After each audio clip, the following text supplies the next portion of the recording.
Hello everyone, sorry I haven't got the microphone with me, so we're just on the old camera mic. But people were asking about how Ellie is faring after her trip off-road, after we went rattling up that green lane. There have been issues. I've just overcome one of them, but someone wanted to see what state the tyres were in after all that wheel spinning, but there's plenty of grip left on those. They're not very old tyres. I think they're 2018. So plenty of life left in those yet, no worries. But the nut on this shock absorber mount here, you can't see it because it's all sort of enclosed behind it. That nut had come slightly loose, which meant when I moved the shock absorber back and forward, there was a bit of play in it, and that we'd picked up a bit of a clonk after that trip, and I was like, "What on earth is it?" And it was that. So a few seconds work with a spanner, all is well. She still feels a little noisy on the front end, I suspect. A good session with a grease gun, always an absolute favourite of mine. We'll soon have her restored to full health. She's about due another grease anyway. It's like every 1,000 miles, or I think every 600 miles originally. So you're never far from a grease schedule with Elly the 2CV. Also hoping to do a bit of tidying up maybe while I'm up here. It's a weekend, I can take stuff to the tip, but mostly I just need to tidy up.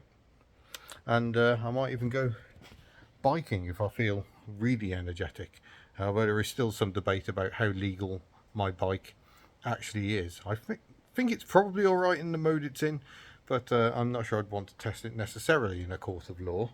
But as I ride it and it cuts off at the right speed, I think that'll be good enough for now, certainly. But yeah, I've got to get the grease gun out, jack Elly up, and grease the kingpins and everything, and then hopefully all will be well. So just a tiny little hub note, just giving you a bit of an update on that. But yeah, great fun to film with Elly on the green lane. Good to get her out. I know lots of people are saying I should use Tuck the Invercar to do the same. How do you feel about that, Tuck? Slightly buried in the Daihatsu seats at the moment. I'm not sure she'd fancy it because the ground clearance isn't great. The front wheel would not be in the ruts. One of the rear wheels would be in the ruts. You'd be like carving across the rut at a bit of an angle. And her sump is right at the back. The exhaust is also very low slung. I don't think off-roading is in Tuck's nature at all. Whereas Elly was kind of designed to go off-road. That's why she has masses of suspension travel, is so she can articulate her way over uneven ground. Something she did very well in that video.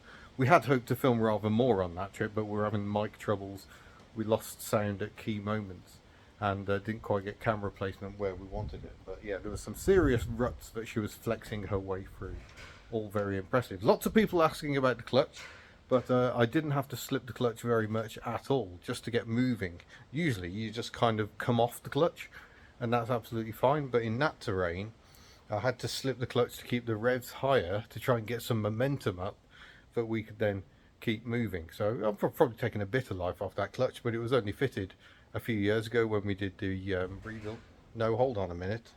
That clutch is there. That's where that clutch is. So she's got a different clutch anyway off another engine. That's Pete's spare clutch. Sorry, Pete. Hopefully that'll be alright. But yeah, I don't think we took much off it at all. It wasn't the clutch. People are saying, "Oh, was that the clutch smell, not tyres?" No, it was definitely tyres because she was wheel spinning on rock, and there was some bits of loose rock, then there'd be hard rock, and yeah, trying to balance the wheel spin was quite the endeavour. Jolly good fun. So yeah, thank you for watching, and that's it from this hub note.